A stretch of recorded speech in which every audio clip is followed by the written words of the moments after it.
ቅዱስ ገብርኤል ያደረገልኝን ታምር ልንገራችሁ። የዛሬ 6 ዓመት በፊት 2012 ሐምሌ 19 ከጓደኞቼ ከወንድሞቼ ጋር ወደ ዘብር ቅዱስ ገብርኤል ለመሳለም ሄደን ነበረ። በህይወቴ እንደዚህ አይነት ነገር ያጋጥመኛል ብዬ አስቤ አላውቅም።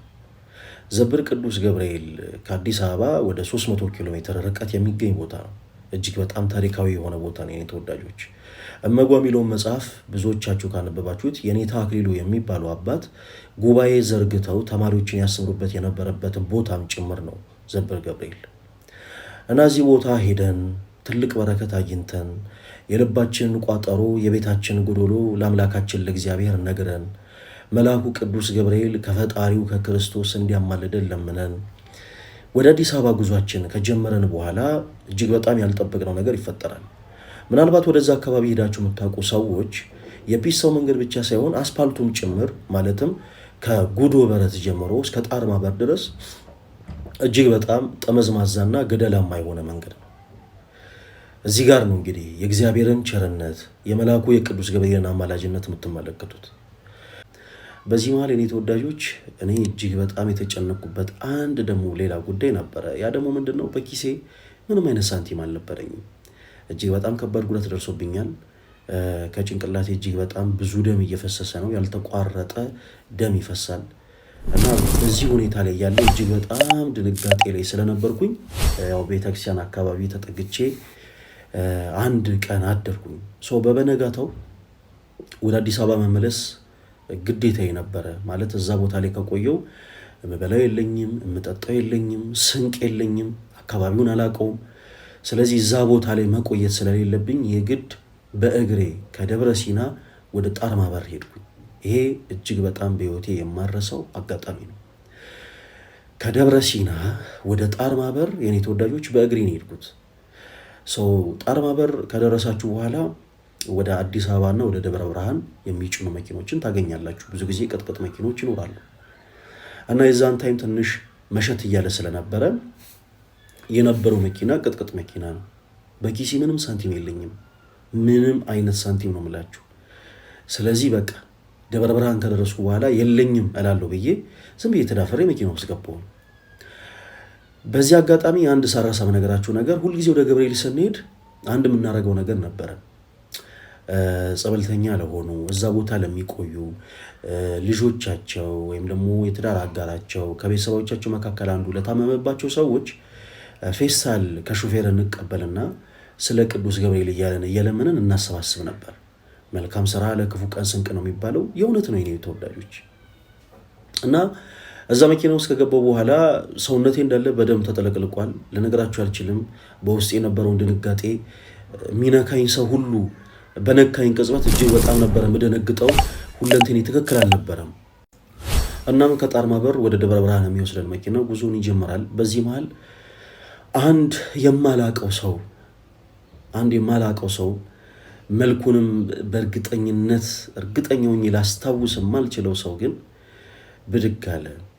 እናም ከሹፌሩ ፌስታል ተቀበለና እንዲህ አለ፣ ወንድማችን የመኪና አደጋ ደርሶበታል። እንደምታዩት በላዩ ላይ ደም እየፈሰሰ ነው እና በሰላም አዲስ አበባ ገብቶ ከቤተሰቦቹ ጋር እንዲገናኝ ሁላችንም የምንችለውን ያክል እናዋጣለት ብሎ ፌስታል ይዞ ሁሉም ጋር መዞር ጀመረ። እንደዛን ቀን በህይወት ያን ብቻ አላቅም የኔ ተወዳጆች። መልአኩ ቅዱስ ገብርኤል ካጠገቤ እንደነበረ ፊል ያደረኩበት ቀን ያ ነው። ቅዱስ ገብርኤል ከፈጣሪው ከክርስቶስ ሁሌም ስለኔ ቆሞ እንደሚለምን ሁሌም ስለኔ እንደሚያማልድ ያወቅኩበት ቀን ያ ቀን ነበረ። የምበላው የለኝም፣ የምጠጣው የለኝም፣ በኪሴ ምንም ሳንቲም የለም። የማላቀው ሰው ተነስቶ ወንድማችን በሰላም አዲስ አበባ ይገባ ዘንድ ከቤተሰቡን ጋር ይገናኝ ዘንድ ሁላችሁም የምችሉትን ያክል አውጡ ብሎ ሳንቲም አሰባሰበልኝ። እጅግ በጣም ነበር ያለቀስኩት። ምናልባት ይሄ ፊሊንግ ልክ በእንደዚህ አይነት ወይ ላላለፉ ሰዎች ብዙም ቦታ ላይሰጡት ይችላሉ፣ ላይሰማችሁ ይችላል። የምታውቁት ግን ታውቁታላችሁ። ቸግሯችሁ የሆነን ሰው እግዚአብሔር ልኮላችሁ ያውቃል። ተረባችሁ በቃ ምንም ያልነገራችሁትን ሰው እግዚአብሔር ልኮባችሁ ያውቃል። ተጠምታችሁ በቤታችሁ ብዙ ነገር ጎሎ አንድ ሰው ራሱ ደውሎ ፈልጓችሁ ናስቲ እገሌ ፈልጌ ነው ብሎ የሆነ ጎዶሏችሁ ሞልቶላችሁ ያውቃል። በእውነት እግዚአብሔር ቤታችሁን በበረከት ይሙላላችሁ የኔ ተወዳጆች። እና እጅግ በጣም ነበር ያለቀስኩት። የተሰበሰበልኝን ሳንቲም ይዤ ከደብረ ብርሃንም ደግሞ ወደ አዲስ አበባ ተሳፈሬ በሰላም ከቤተሰቤ ለመቀላቀል ቻልኩኝ እና ያቺን ቀን ዛሬም ድረስ አልረሳኋትም። ሁሌም በምችለው አቅም የመልአኩ የቅዱስ ገብርኤልን ዝክር ዘክራለሁ። የኔ ተወዳጆች አሁንም የምትችሉ መቼም የቅዱስ ገብርኤልን በዓል ለማክበር ብዙዎቻችሁ በጣም በተለያዩ ገዳማትና አድባራት ሄዳችኋል።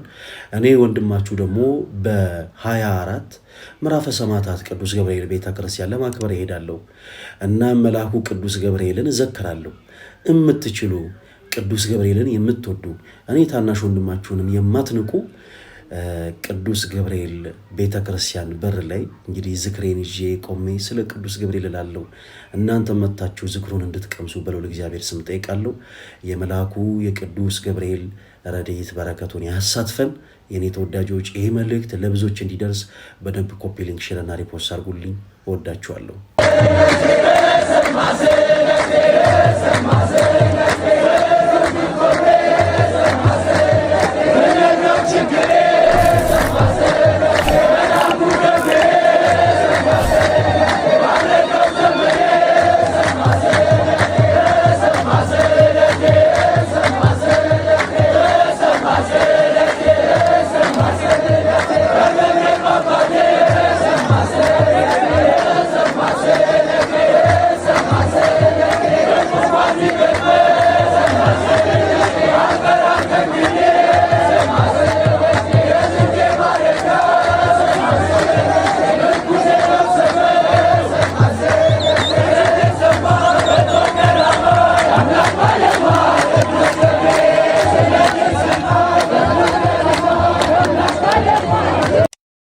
ዛሬም ቅዱስ ገብርኤል ነገም ቅዱስ ገብርኤል ሁልጊዜም ቅዱስ ገብርኤል ካንተ ጋር ደስታ እንጂ መቼም ሐዘን የለም። ይህንን ቪዲዮ የምትመለከቱ ሁሉ እንኳን ለሐምሌ 19 ለቅዱስ ገብርኤል የንግስ በዓል በሰላም አደረሳችሁ። ቀኑ ተሰማ ስለቴ በገብርኤል አባቴ እያላችሁ የምታመሰግኑበት ይሁን። ለምትወዱት ሁሉ ሼር አድርጉት።